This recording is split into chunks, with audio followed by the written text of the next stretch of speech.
Hi guys, welcome to our channel. గత 5 రోజులుగా కూడా అటు ఇరాన్‌కు, ఇజ్రాయెల్‌కు మధ్య ఒక భీకరమైన యుద్ధం జరుగుతోంది. మిసైళ్లతో ఇరు దేశాలు కూడా ఒకరిపైన ఒకరు అటాక్స్ చేసుకోవడం మనం చూస్తున్నాం. ఈ నేపథ్యంలో ఇరాన్‌లో చాలా మంది భారతీయులు చిక్కుకున్నట్టుగా కూడా తెలుస్తుంది. ఇప్పుడు వీళ్ళని కాపాడే ప్రయత్నం అయితే అటు భారత ప్రభుత్వం చేస్తుంది. సో అందులోనే భాగంగా చాలా మందిని ఇప్పుడు ఆర్మేనియాకి షిఫ్ట్ చేసి అక్కడి నుంచి ఢిల్లీకి తీసుకొచ్చే ప్రయత్నం అయితే చేస్తుంది. సో ముఖ్యంగా 110 మంది భారతీయులను సేఫ్ గా కూడా ఆర్మేనియాకి తీసుకెళ్లారు. ఇప్పుడు అక్కడి నుంచి రేపు జూన్ 8న భారత్ కు ఢిల్లీకి తీసుకొచ్చే ప్రయత్నం అయితే చేస్తుంది. సో ఇంకా చాలా మంది భారతీయులు అక్కడ చిక్కుకున్నారు. వీళ్ళని కాపాడే దిశగా అటు భారత ప్రభుత్వం కూడా అడుగులేయడం మనం చూస్తున్నాం. మామూలుగా మనకు తెలుసు ఇరాన్ కు ఇజ్రాయెల్ కు మధ్య యుద్ధం ఎందుకు జరుగుతుంది, ఎప్పటి నుంచి జరుగుతుంది అని చెప్పేసి. అంటే ఇరాన్ అణ్వాయుధాలని తయారు చేసుకుంటుంది, యురేనియం నిల్వల్ని లో మొత్తం కూడా వాటిని ఉపయోగించి అణ్వాయుధాలని తయారు చేసుకునే పనిలో పడిందని చెప్పేసి అటు ఇజ్రాయెల్ కు ఒక సమాచారం అందింది. సో ఇరాన్ గాని ఖచ్చితంగా అణ్వాయుధాలని తయారు చేసుకుంటే ఇది ప్రపంచం మీద ఎఫెక్ట్ పడుతుంది. ఇజ్రాయెల్ ని ముఖ్యంగా ఖచ్చితంగా ఇజ్రాయెల్ పైన కూడా ఇరాన్ దాడులు చేసే అవకాశం ఉంది. సో అది అణ్వాయుధ దేశంగా ఉంటే ప్రపంచానికే నష్టం అంటూ ఇజ్రాయెల్ కూడా భావించింది. సో అందుకోసం అని చెప్పేసి ఇరాన్ పైన ఆపరేషన్ రైజింగ్ లయన్ అనే పేరుతో దాడులు నిర్వహించడం జరిగింది. అంటే ముఖ్యంగా ఇరాన్ ఎక్కడైతే ఈ అణ్వాయుధాలని తయారు చేస్తుందో వాటిపైన కంప్లీట్ గా ఈ ఆపరేషన్ రైజింగ్ లయన్ అనే పేరుతో ఆ దాడులు అయితే నిర్వహించడం జరిగింది. సో ఆ రకంగా అణ్వాయుధాలని తయారు చేయకుండా చేస్తున్న ప్రదేశాలని నాశనం చేసే దిశగా అటు ఇజ్రాయెల్ ఒక అడుగు అయితే వేసింది. సో దీనికి కౌంటర్ గా అటు ఇరాన్ కూడా ప్రయత్నాలు మొదలు పెట్టింది. మామిన్ అటాక్ చేస్తారా అని చెప్పేసి వాళ్ళు కూడా కౌంటర్ అటాక్ ఇజ్రాయెల్ మీద కూడా చేయడం మొదలు పెట్టారు. అయితే మేజర్ గా ఇజ్రాయెల్ వారు ఏం చెప్తున్నారంటే, మేము కేవలం ఆర్మీ ఉన్న ప్రాంతాల్లో ఈ అణ్వాయుధాలని తయారు చేసే ఆ ప్రాంతాల్లోనే దాడులు చేస్తున్నాం. ఇరాన్ మాత్రం మా ప్రజలపైన దాడులు చేస్తుంది, ప్రధాన నగరాలపైన దాడులు చేస్తుంది, జనావాసాల మీద దాడులు చేస్తుందంటూ ఇజ్రాయెల్ ఆరోపించడం మనం చూస్తాం.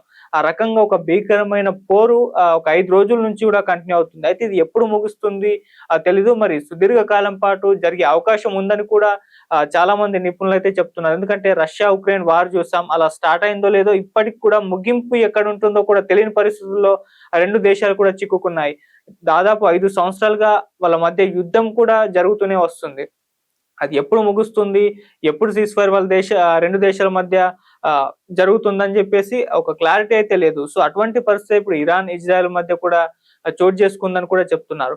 ఒక వైపేమో ప్రపంచ దేశాల పైన ఈ యుద్ధం యొక్క ప్రభావం పడుతున్న నేపథ్యంలో అటు అమెరికా కూడా దీనిపైన రియాక్ట్ అయిపోయింది. ఇజ్రాయెల్ కు మద్దతు తెలిపింది. ఇరాన్ తన అణ్వాయుధాలని తయారు చేస్తామన్న ఒపీనియన్ని వాళ్ళ నిర్ణయాన్ని వెనక్కి తీసుకోవాలి, అణ్వాయుధ దేశంగానే ఉండాలి అని చెప్పేసి ఇరాన్ కు గట్టి వార్నింగ్ ఇచ్చాడు. టెహరాన్ పైన దాడులు కూడా చేస్తామంటూ ఒక వైపున ట్రంప్ ఇజ్రాయెల్ కు మద్దతు తెలుపుతూ ఇరాన్ కు వార్నింగ్ ఇచ్చారు.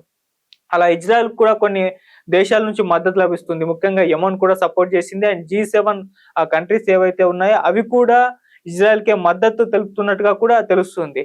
అయితే ఈ రకంగా ఇజ్రాయెల్ కు ఇన్ని దేశాలు సపోర్ట్ చేస్తూ ఉంటే అటు ఇరాన్ కు కూడా 21 ముస్లిం దేశాలు, ముఖ్యంగా పాకిస్తాన్ తో సహా 21 ముస్లిం దేశాలు అయితే అటు ఇరాన్ కూడా మద్దతు తెలిపాయి.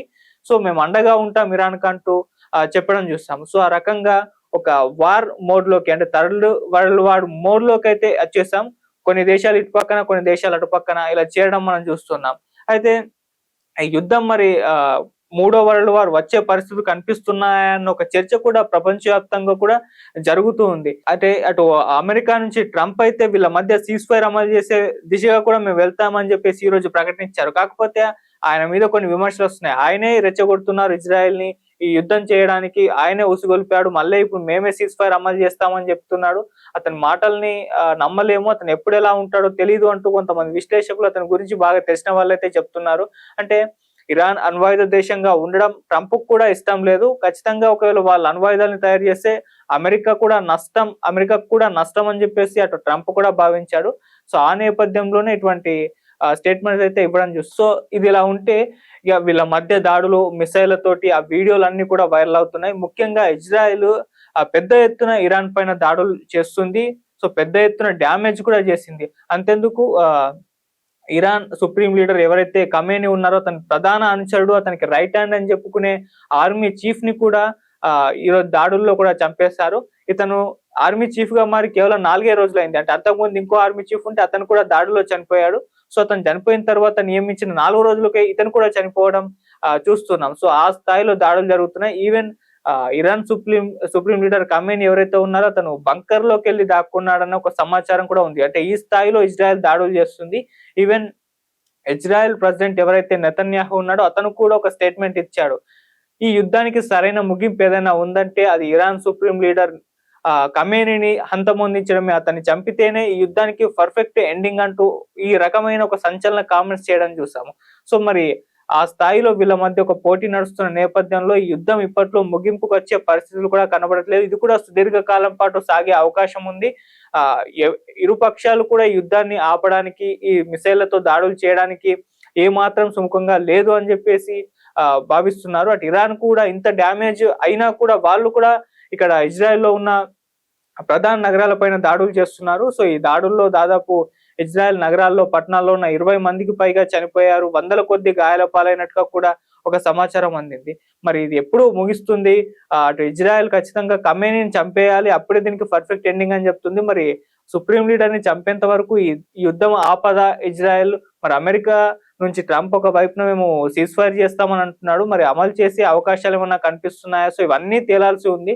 సో అందుకే ఇప్పట్లో ఈ యుద్ధం అయితే ఆగే పరిస్థితులైతే కనబడట్లేదు. సుదీర్ఘకాలం పాటు కంటిన్యూ అవుతుంది. సో ఈ నేపథ్యంలోనే ఇప్పుడు ఇరాన్‌లో టెహ్రాన్‌లో ఉన్న భారతీయుల పైన భారత ప్రభుత్వం దృష్టి పెట్టింది. వాళ్ళందరినీ కూడా టెహ్రాన్‌ని విడిచిపోవాలని చెప్పేసి వాళ్ళకొక మెసేజ్ అయితే పంపించింది. సో వాళ్ళంతా కూడా ఎంబసీకి చేరుకోవాలి. అక్కడి నుంచి మిమ్మల్ని సేఫ్‌గా ప్రభుత్వం భారతదేశానికి తీసుకొచ్చే ప్రయత్నాలు చేస్తుందని చెప్పారు. సో ఆ నేపథ్యంలోనే టెహ్రాన్‌లో ఉన్న 110 భారతీయుల్ని ఇరాన్ నుంచి ఆర్మేనియాకు సేఫ్‌గా సురక్షితంగా పంపించేశారు. సో అక్కడి నుంచి రేపు జూన్ 18న ఢిల్లీకి తీసుకొస్తారు. ఒక ప్రత్యేకమైన విమానంలో అని కూడా చెప్తున్నారు. సో ఆ రకంగా ఇరాన్‌లో ఉన్న భారతీయులందరినీ కూడా సేఫ్‌గా భారతదేశం రప్పించే ప్రయత్నం అయితే భారత ప్రభుత్వం చేస్తుంది. అందులో భాగంగా 110 మంది అయితే ఇప్పుడు రేపైతే తిరిగి రాబోతున్నారు. ఇంకా చాలా మంది ఉన్నారు. వాళ్ళందరినీ కూడా సురక్షితంగా తీసుకొస్తాం అని చెప్పేసి కొన్ని హెల్ప్ లైన్‌లు కూడా, అంటే ఏమన్నా ప్రాబ్లమ్స్ భారతీయులు ఫేస్ చేస్తే ఎంబసీని సంప్రదించాలని చెప్పేసి హెల్ప్ లైన్‌లు రిలీజ్ చేశారు. కొన్ని నంబర్లు, కొన్ని వెబ్‌సైట్‌లు కూడా క్రియేట్ చేయడం జరిగింది. సో ఆ రకంగా సురక్షితంగా ఉండాలి, ఇరాన్‌లో ఉన్న భారతీయులందరూ కూడా సురక్షితంగా ఉండాలని చెప్పేసి కూడా వాళ్ళు మీ సెక్యూరిటీ పాటించండి అంటూ కూడా ఒక నోటిఫికేషన్ అయితే జారీ చేయడం జరిగింది. సో ఆ రకంగా ప్రయత్నాలైతే చేస్తున్నారు. భారతీయులను భారతదేశానికి రప్పించే ప్రయత్నం. సో తొందరలో వచ్చే అవకాశం అయితే ఉంది. సో మరి ఈ యుద్ధం ఎప్పుడు ఆగిపోతుంది? ఈ యుద్ధం మరి ఇలాగే సుదీర్ఘకాలం కంటిన్యూ అవుతుందా? ఇది ప్రపంచ దేశాల్లో ఏ మేర దీని ప్రభావం కనిపిస్తుందా అని చెప్పేసి అదొక చర్చ. సో చూద్దాం మరి. తొందరలో అయితే క్లారిటీ వచ్చే అవకాశం ఉంది యుద్ధానికి సంబంధించి. చూద్దాం ఎప్పుడొస్తుందో.